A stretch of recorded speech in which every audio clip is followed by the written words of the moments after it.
Hey guys, Buttercup and Fern here. Come on in and see what I'm doing this week for the January Pantry Challenge. As part of the Pantry Challenge, the idea is to use up items that you have sitting in your pantry.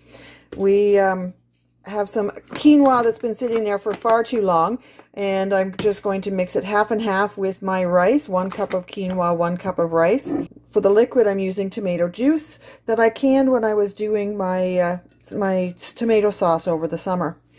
Then I'm going to use up this leftover chicken from last night. There's 2 of us, so half a chicken was plenty for dinner, and now half a chicken will make our Tex-Mex chicken with rice.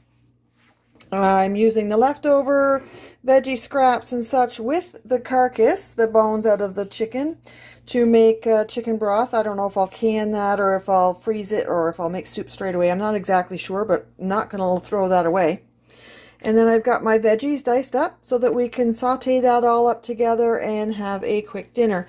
It's basically going to be a Tex-Mex seasoning with peppers and onions and sliced up chicken.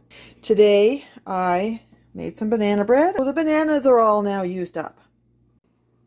And of course, as soon as I'm filming, the dog wants to go out. Tinkle, tinkle, Lily, ring the bells. Ring the bells. Good girl. When the dog was small, I trained her to ring the bells so she could go outside and go tinkle, tinkle. At that time, we lived in a 3rd floor apartment with, I had 4 teenagers in the house. So I put a string of Christmas bells on the doorknob of what the door we wanted her to use to go out. And we put a treat on the bell, so when she rang the bell with her nose, she got the treat immediately, and immediately someone took her out. It didn't take long for the teenagers to learn that the ringing bells had to interrupt their video games. Here we go. Okay, I'm going to put some onion powder in there and some garlic powder. I don't follow recipes, I just cook by the way I think things are going to be.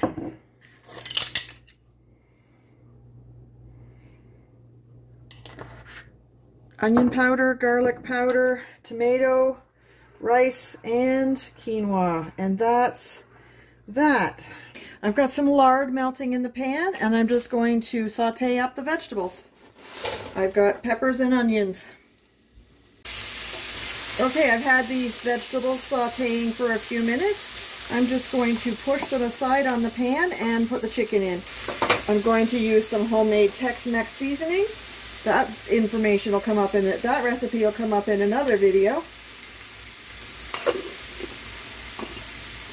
See the dark marks on my jar here? I've marked my jar with a bunch of X's and an X on the bottom because the jar has a big flaw in the glass and I don't want to use it in my pressure canner, so I use it only for dry goods. So there's the chicken. I want the seasoning primarily on the chicken. We'll stir that in a little bit.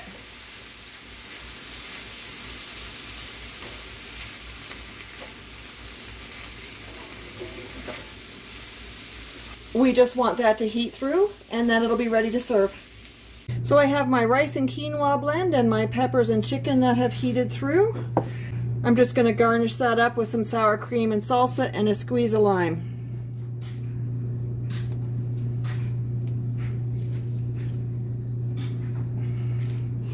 That doesn't look like leftovers, does it? Last night we had leftovers of a rotisserie chicken, and I did peppers and onions with that to make a Tex-Mex chicken. I've put all of the leftovers, vegetable pieces and chicken carcass and such in here with, this is now 8 cups of water. This is just a crock pot. I'm also going to put in a splash of apple cider vinegar.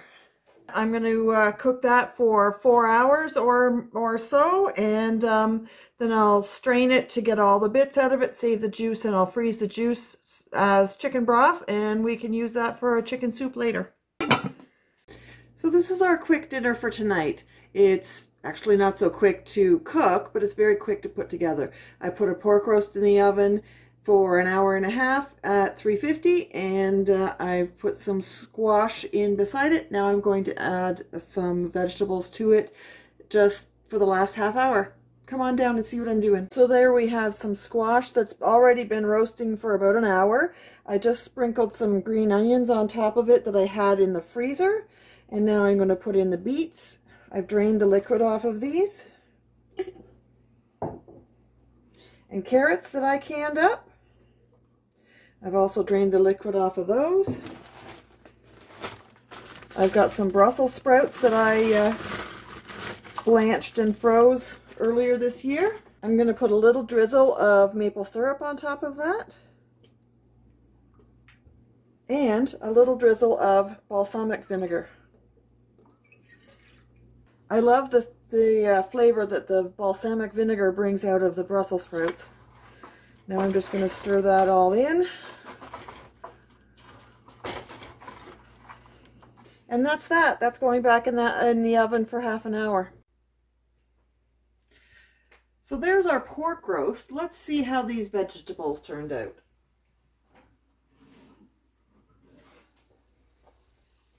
Just about dropped it. There we go. These are all nice and crispy. Everything's, just steamy and glittery and looks so delicious. Wait for a minute and I'll show you when they're plated. So there we have our dinner. Half of the plate is vegetables and then we have some meat. The vegetables are starchy enough, we don't need any rice or potatoes with that. Yum yum, that's a great way to use up that squash that needed to be moved.